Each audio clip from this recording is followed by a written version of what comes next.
Hi, my name is Adam. Welcome to the channel. Thanks for joining us today. Today we're going to talk about rational but not valid reasons to start your CPP at 65. So we talk about CPP, Canadian Pension Plan, quite a bit on this channel. And the reason is because it's a pain point for a lot of you. You started at 60, 65, 70. How does it work? What's the calculation? Child rearing years, CPP disability. There's a lot that goes into the calculation. And recently I was reading a book, Retirement Income for Life by Fred Vitesse. And if you haven't read this book, I highly recommend it. I will put a link below. Fred and I have never met Fred, never talked to him. I'm hoping to get him on the channel at some point though, because the way he thinks about CPP, timing of CPP, when to take it, it lines up exactly with what I preach on this channel. Is for most of you, majority of you, you should be delaying it till age 70. And I have 5 reasons why you might try and talk yourself into taking CPP at 65 when you shouldn't. And just a reminder before we jump into the content, we have joined Brandon Beavis and his YouTube channel in the Investing Academy. I'm financial planning, he's more investing.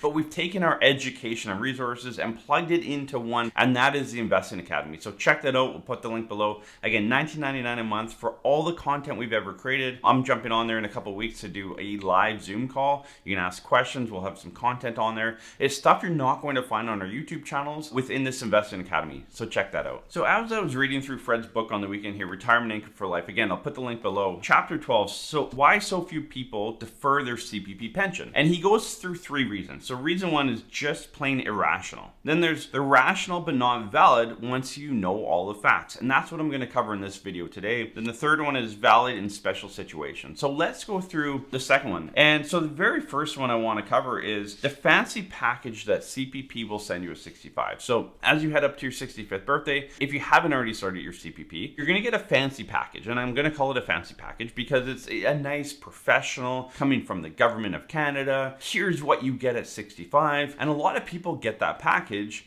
and they think, oh man, I need to start my CPP. Like, that's the only option. They sent me the package. I got to sign on the dotted line, send it back to them, and they're going to start sending money to my bank account. But remember, you don't have to start your CPP at 65. You can defer it all the way to age 70. And again, I'll harp it in this video. For most of you, it makes the most financial sense to defer it, delay it till age 70. So even though it looks like, and it is a very nice, clean, professional package, you can just say, I'm not going to take it right now and just, put it in the shredder.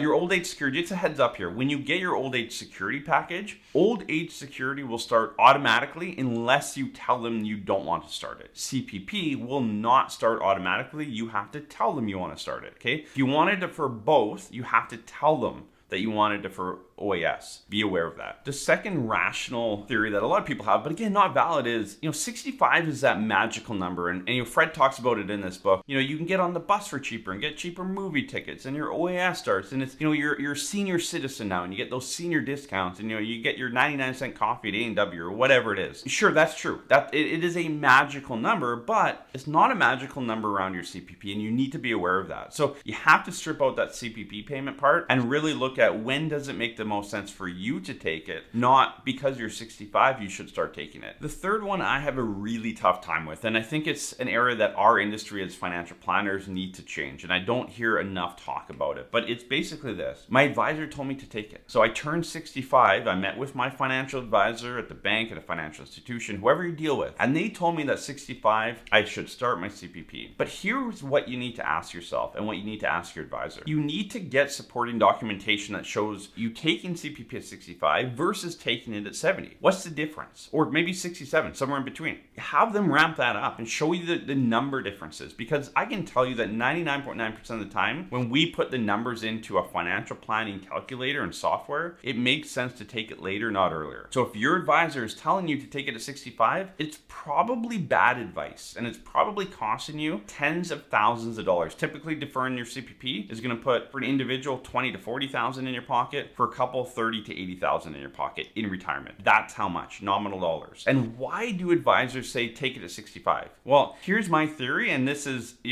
a general theory in the industry, is that if you think about this, if you were to defer your CPP all the way till 70, but you retire at 65, who's paying you in that meantime? It's yourself. You're paying yourself out of your RIF income and your accounts that you have managed with your advisor likely. And how does your advisor get paid? They get paid on assets under management, retirement most likely. So if your advisor is telling you to take CPP and defer taking out of your accounts, keep building up your accounts, Jim, you're doing really good, is that the best advice, or is that a bit of a conflict? To me, it's a bit of a conflict. And I just want to say one more thing. Not all financial advisors fall into that category. In fact, there's so many that don't. Even for us, like we have clients, we do fee-for-service financial planning. We also have clients that we refer out to investment counsel firms, and we do the financial planning on a fee basis. The fee basis most of the time is based off assets under management. We charge a small percentage of assets under management, but our plans stay the same. There's a fiduciary duty to our clients to do the best thing for you. The fourth rational but invalid reason to take CPP at 65 is that CPP is going to go away. It's going to go bankrupt. And I am going to do a full video very soon on this, because this is one of the main reasons I hear from a lot of you, especially in the comments. CPP is going to go bankrupt. It's a scam, whatever else. Look,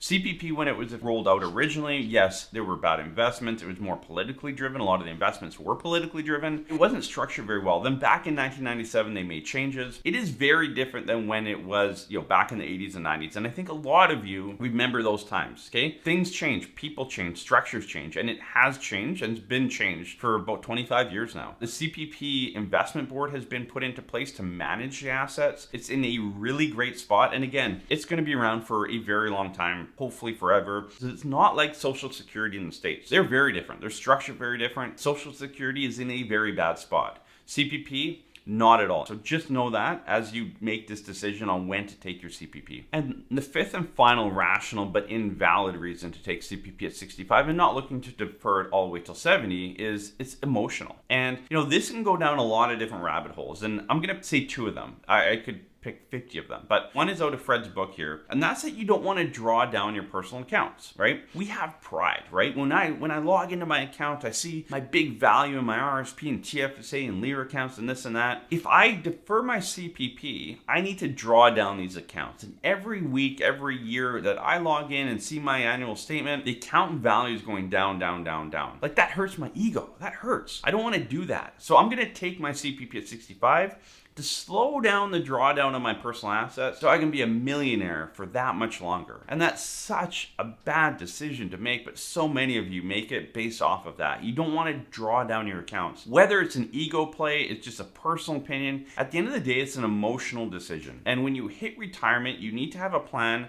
that's removed from emotion. When you hire a financial planner, especially on the fee-for-service basis, you're getting emotion removed from the process. We're breaking down the numbers. Now, we want to build in your retirement goals and stuff, but that's not emotion. That is goals and objectives and all that. You need to make the best decision to put the most money back in your pocket, pay the least amount of tax, and create the best estate plan for you. Those are three things you need to focus on. And making an emotional decision around your accounts will not help you accomplish any of those three. The second emotional decision I want to talk about is your closest people to you, whether it's neighbors or coworkers or friends group or whatever it is. If you spend time with, let's say, 5 people, so there's 6 of you total, and you're all roughly the same age, and 4 of you have started CPP at 65 and the other 2 are coming up on 65, the likelihood that the other 2 start CPP at 65 is very high. We surround ourselves with people like us, that think like us, that talk like us. If the people around you took it at 60, you probably took it at 60, and you probably are kicking yourself now that you're watching these types of videos and doing your research, realizing that those people around you